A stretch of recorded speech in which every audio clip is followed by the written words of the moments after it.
In this lesson, we're talking all about blood sugar balance. And blood sugar is the level of sugar in our bloodstream.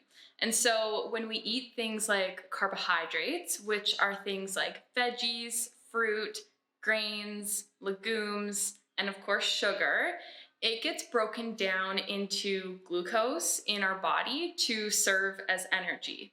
And so when it gets broken down, it enters our bloodstream, and that's what helps to raise our blood sugar levels. And so if we don't need it all at that moment to serve as energy, or if it's too much, then our pancreas secretes insulin. And this essentially tells our cells to go gather up that sugar and transport it into our cells to store for later use. And this lowers our blood sugar levels. And so, this is why, with people with diabetes, they have to take insulin injections so that their blood sugar levels can help to be regulated because their pancreas isn't working very well. And so when we haven't eaten or our blood sugar levels drop, the stored glucose is released back into our body, into our bloodstream for our body's needs. So it's released back so that our body can have that energy source again. And so this is just a little visual of blood sugar being in its balanced state and then blood sugar being imbalanced. And so when I talk about blood sugar balance, I want you to re-visualize this image here. And so the top one is a blood sugar level that is balanced. And so it doesn't go past those two lines, and it stays relatively, it definitely fluctuates up and down, but it stays relatively balanced. Whereas underneath in the unstable blood sugar levels, there's definitely spikes and drops, and it's more of like a roller coaster. And so if you ever hear me say your blood sugar levels are on a roller coaster, this is what I mean. They're spiking and they're dropping quite a lot. And so the top one, that's the one that we are gonna shoot for. So we want very balanced blood sugar levels. And so the reason why this matters is because chronically high levels of blood sugar or high levels of glucose in our blood, this leads to high levels of cortisol, which is known as our stress hormone. And the reason why this is a problem is because that stress hormone contributes to a lot of inflammation in our body. And inflammation is really at the root of a lot of different symptoms and diseases. And so we want lower levels of inflammation in our body.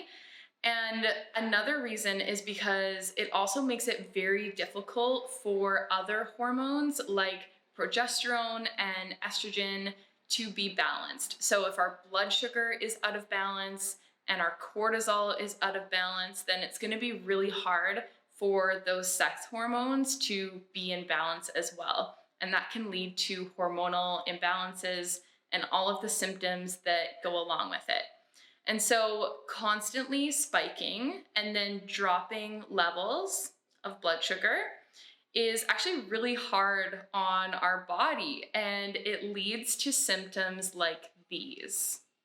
So symptoms of imbalanced blood sugar, often you can feel weak or shaky and sweaty if meals are missed, dizziness, blurred vision, fainting, feeling irritable, anxious, or hangry until you eat, headaches and migraines, energy drops mid-morning and mid-afternoon, typically, sugar, carb, and coffee cravings, increased urination, so always having to pee all the time, as well as always feeling thirsty all the time. And insomnia, so maybe having a hard time falling asleep, but especially if you're waking up mid-sleep as well. And so those are kind of more of the like immediate symptoms. But when we move into more like long-term symptoms, so if your blood sugar has been imbalanced for a really long time or maybe forever, then you can notice more symptoms like acne or weight challenges. And this can even contribute to yeast infections and BV, and different cycle problems too. So maybe irregular or missing periods, painful periods, infertility issues, all those kinds of things. So, blood sugar is going to be so important for us to talk about because it is one of the root contributions to so many different symptoms and disorders, things like that. And it's really important for us to have it balanced so that it's not affecting other body systems in us. And so we don't have to deal with these symptoms. Okay, so in terms of how to balance blood sugar, we can do this in different ways, but we're going to talk about the nutrition side of it. And so our goal is to keep blood sugar levels really balanced rather than on that up and down roller coaster. And there's kind of 5 ways that we can do this. We're only going to go over the first 2 today in this lesson, but they are increasing your protein consumption, increasing your healthy fat consumption, increasing your fiber consumption, swapping to whole or more complex carb sources, and the last one is lowering sugar consumption. So when we think about blood sugar balance, it is definitely more than just not eating as much sugar. There's a lot more to it so that we can start to balance those levels. Okay, so like I said, the first one that we're going to focus on is protein. So we're going to talk all about the amount of protein that you should be eating, and how it contributes, how it fits in with blood sugar balance. Okay, so protein quantity. So sufficient protein is needed in order to build hormones, gut cells, neurotransmitters, literally everything. And so we need these things to function really well. We need them to have a healthy cycle. We need them to have a healthy gut. Neurotransmitters are really, really important for having really healthy mental health, not feeling anxious or depressed, having like an uplifted mood. And so protein helps to stabilize blood sugar levels. And this is because protein isn't broken down into glucose in our body when we eat it. Okay, so it doesn't have an effect on blood sugar levels. It's not causing our blood sugar to rise or to drop, since it's not broken down into sugar. And so, we can kind of consider it more blood sugar balancing. And protein is also very related to sustained energy levels. So when we talk about protein, we're always going to be relating it back to sustained energy. So if you are having energy drops or energy fluctuations, then we're going to link that back to protein. And so I'd love for you to start incorporating at least 20 grams of protein per meal. And this is really going to be like the only measurement that I give you because, yeah, I don't give measurements a whole lot, but just so that you have a good idea and just get the gist of it to make sure that you are getting sufficient protein and at least like thinking about it when you're building your meals. And so energy levels should stay stable for at least 3 hours after eating. And so if within a couple hours after you eat, your energy drops, then that was probably a good indication that your last meal didn't have enough protein in it. And because of that, it's a good indication that you should increase your protein consumption for the next meal, but probably for everyday use. And so it's also really important to focus on a high protein breakfast to start your day off as well, because this is the first meal that you're eating. This is really going to set the pace and the foundation of your blood sugar levels throughout the day. And so, as a little recap of this, when we think about protein, we can link it to sustained energy levels. So, if you're having drops in your energy and it's not staying stable or consistent, then we're going to link that back to protein. And I'd love for you to have 20 grams of protein per meal and start to become more aware of that. You might need a little bit more depending on your personal needs, but that's usually a really good starting point. Okay, so we're going to talk about protein quality as well and just touch on this. And so the reason for this is because the quality of the meat that we eat is really, really important. So quality meat is free from added hormones and medications. It's actually more nutrient dense as well. So you're going to be getting more vitamins and minerals from it. It's fed naturally. So the animals are eating the foods that they're actually meant to be eating. And it's actually like more high vibe and humane. So if you believe in that, if the animals that are happier, if the animals that we're eating were happier, then that energy can transfer to us as well, instead of the animals being very like stressed out. Potentially that could affect us as well if you believe in that. And so we really are what we eat, and this is so, so important. And really just starting to slowly begin to change towards high quality meat. So you don't have to do this right away. I know it's a big step. So I encourage you to just, look at the sources that you have now and maybe pick one thing. For me, I think I started out with like eggs, like just getting better quality eggs. And then, a month or two later, then I decided that I was going to start getting better like chicken or like fish, things like that, and just slowly start to make those changes as you feel it's comfortable for you. You don't have to do it all at once. And so some kind of like classifications that you can look for are things like organic meat. When it comes to fish, usually it's labeled as wild caught, which is really important too. Beef is usually labeled grass finished, as well as chicken is usually like free range, and same with eggs as well. And so they can definitely be, a higher investment for buying higher quality protein.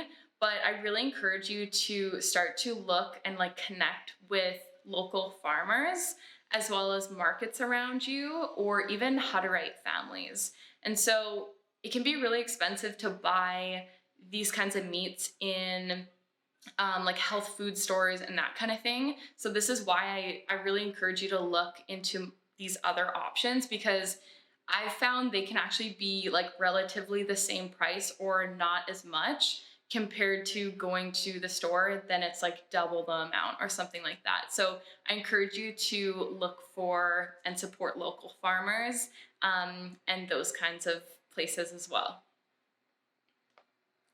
Okay, so in terms of protein sources, of course, all of the more like obvious ones like chicken, turkey, beef, pork, all of those things. If you have hunters in your family, wild game is a really, really awesome meat to be consuming as well. Any kind of salmon and fish, those are all protein sources too, as well as like canned fish too. So like sardines and salmon, those are all really good options. Eggs, of course, that's a protein source. In terms of like a plant source protein, hemp seeds are super high in protein. I think for like 2 tablespoons of protein of hemp seeds, there's like 8 or 10 grams of protein. It's ridiculous. So those are really beneficial to have on hand too, as well as collagen powder is really awesome, and same with bone broth too. So those are some protein sources to have in the back of your mind when you're building your meals and starting to become more aware of your protein consumption and making sure that you are getting enough every meal, but especially every day. Okay, so now we're going to go more into healthy fats. So, this is the second step that we're going to talk about when it comes to blood sugar balance. And so, healthy fat quantity. So, our hormones, our estrogen and progesterone, all of the sex hormones, they are actually made of cholesterol. And cholesterol is actually a type of fat. And so that's why it's really important to have that building block be consuming enough healthy fat so that our body has the resources it needs to produce hormones. And same kind of thing with our brain. So our brain is 60% fat. And so we need those building blocks to build a healthy brain, but we also need the building blocks so that our brain can function really well and start to produce things like neurotransmitters, which are hormones like serotonin and dopamine, our feel good hormones, and our motivation hormones. As well as like GABA. GABA is our relaxation one. So that's why it's really, really important for hormone health and mental health to be eating enough healthy fat. And so our brain also holds the first glands needed to signal to other glands and organs, such as our ovaries, for hormone production. So hormone health really starts in our brain because that's the first step. And then our brain is signaling down the line to other areas too. And so we need to supply these building blocks in order for healthy hormones, skin, and mental health. And omega 3s, they are known to lower inflammation in our body specifically. So there's different kind of types of fat and we can classify them into different omegas and things like that. But the biggest one that you can keep in mind is that omega 3s are really, really known to reduce inflammation in our body. And so when we talk about healthy fat is again something that helps to stabilize our blood sugar levels. And it is what keeps us satiated for longer. So when we think about healthy fat, we're going to think about how we feel in terms of our hunger levels. So that's the connection, whereas protein was related to energy, while healthy fat will be related to our fullness in our body. And so, again, same kind of rule of thumb, the 3-hour rule. So, hunger should stay away for at least 3 hours after eating a meal if you're eating enough. And so, if you do feel hungry within an hour or two after eating, this is a good indication that your last meal didn't have enough healthy fat and that you need to increase your consumption. So I don't have a measurement for you in terms of healthy fat, and it's really going to be you getting to know how much you need personally by using that 3-hour rule of thumb and just knowing like, okay, I just ate an hour ago and I'm feeling hungry. It's probably because that meal didn't have enough healthy fat in it. Or on the flip side of things, maybe you ate too much fat in a meal and you're going like 8 hours and you still feel full. So that's how you can make that connection between healthy fat, blood sugar balance, and your level of staying satiated. Okay, so we're going to talk about poor quality oils, and then we're going to move into more of good quality or high quality oils too. So in terms of poor quality oils, vegetable oils are highly refined, processed, and they contain unhealthy fats. So whenever we talk about something being refined or processed, really this is, it's being processed. So it's taking a lot of the nutrients out of it. Sometimes it's taking fiber out of it, those kinds of things. But it's also moving that food further away from its very natural state. So it's starting to be processed and almost modified in a way. And the reason why that is problematic to our body is because when we're putting things in our body that it isn't meant to recognize, then our body almost mounts this immune response against it because it thinks it's like a foreign invader, like a virus or something like that. And so its first step is to create inflammation in our body so it can almost destroy that. And so that's what happens when we're eating more processed foods and that kind of thing. And if we're eating them all the time, then the inflammation level in our body is always going to be really high. And that's going to start contributing to a lot of different health concerns. Like inflammation contributes to pain in our body. So that could be painful periods. It could be headaches and things like that, as well as inflammation in our body that stems to our brain. We know that inflammation in our brain shows up as anxiety and depression. And so this is why it's so important to start lowering inflammation in our body in all of the ways that we can. And so, yeah, I summed it up here of just it's hard on our cells. It's hard on our body when inflammation is really high. And so when we have damaged cells, that means that they can't function properly. And so this can lead to systems not functioning properly, like our hormone system, our mental health, as well as our blood sugar balance throughout our body. And so poor quality oils are things like vegetable oils, canola oil, sunflower oil, safflower oil, palm oil, corn oil, straight up olive oil. So if it doesn't say extra virgin olive oil and it's just straight up olive oil, it's probably low quality, or it could even be cut like half and half with canola oil and then mixed in a little bit of olive oil. Okay, as well as margarine or spreadable butter too. So those are all more like poor quality oils that we want to try our best to stay away from so that it's not contributing to any kind of extra inflammation in our body. And so we can start to move into more good quality oils. So these are the things that we can replace those oils with that are actually not only going to be not inflammation causing in our body, but they're actually going to be beneficial for us. They have different nutrients and healthy fat sources as well. And so these high quality oils are a much better option.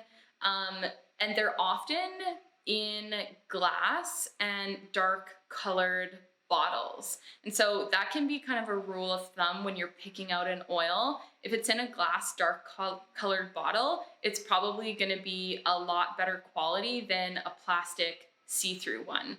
And this is because oils in that form are so delicate, and things like light and heat, they can actually start to damage the little molecules in the oil. And so that's why, good quality oil companies will put the oils in glass and dark colored bottles so that they're more protected. And so just a few little terms that you can start to get to know too when it comes to oils. Whenever you see something like extra virgin, this essentially just means that the source is fresh. So it could be olives, something else. So it's fresh and it hasn't been sitting around very long. When you see cold pressed, this means that no heat was used in order to protect the delicate properties of that oil. So again, heat can really start to destroy all the nutrients in the oil. So when companies use cold pressed processes, that's really going to help keep the quality of the oil. And same with first press too. So this just means that the source is only processed once and it's processed very minimally. And then just another note too, so some oils like flaxseed and hemp seed oil, they can actually be found in the refrigeration aisle. Again, it's just to preserve the quality of it. So if you're ever looking for those ones are most likely going to be in the refrigeration aisle. Okay, so in terms of sources for healthy fat and quality oils, so when we talk more about all of them are healthy fat sources. So on the left side, we see avocado, walnuts, almonds, any kind of nuts. They're all going to be a healthy fat source and a really great option for getting in your healthy fat consumption. Brazil nuts are really awesome too. Different seeds as well as like hemp hemp seeds, chia seeds, flax seeds, those kinds of things. And even like sunflower and pumpkin seeds too are a healthy fat source too, as well as salmon and sardines or like other fatty fish like that. Those are all a really great source of healthy fat. Eggs have quite a bit of healthy fat in them too, even though we went over them as like a protein option. In my mind, I do see it more of like a protein source when I'm building a meal, but you can just kind of have in the back of your head that it actually has a lot of really good healthy fats in it as well. And same with olives too. And then when we're talking more about quality oils that you can start swapping to and favoring, these are ones like avocado oil, coconut oil, extra virgin, make sure it's extra virgin olive oil, infused extra virgin olive oil is really great too, flaxseed oil, hemp seed oil, and then if you're more into like butters and things like this, you can swap to like grass-fed butter or ghee as well. So if you're really sensitive to dairy, ghee is a really great option to swap to because it's lactose free too. Okay, so we've went over protein, we've went over healthy fats. So what I would really love for you to get in the habit of doing is when you are building a meal, asking yourself these three questions. So number one is, what will my protein source be? Number two is, what will my fat source be? And number three is, do I have enough of each? So when it comes to protein, remember it was at least the 20 grams. And then when it comes to healthy fat sources, you'll get to know this more personally, but just making sure that you have that level that you know works really good for you. And then you can start to build around it with like whole complex carbs, which we're gonna go over in the future, as well as fiber like veggies and that kind of thing. And so those are the three questions that you can ask yourself to really get in the habit of making sure that you are incorporating protein and healthy fat into your meals. So you can do that. And I'd also love for you to begin to swap to good quality oils. So if you haven't tried some of the oils before, you can start to swap those. You can use up what you have if you want, and then you can choose a different oil like avocado oil or coconut oil as well. I'd also love for you to consider swapping to quality meats. And so these are your takeaways from this lesson. I'm really excited for you to start paying attention to blood sugar and protein and healthy fat. It's honestly going to make such a difference in your energy and your mood and all around wellness.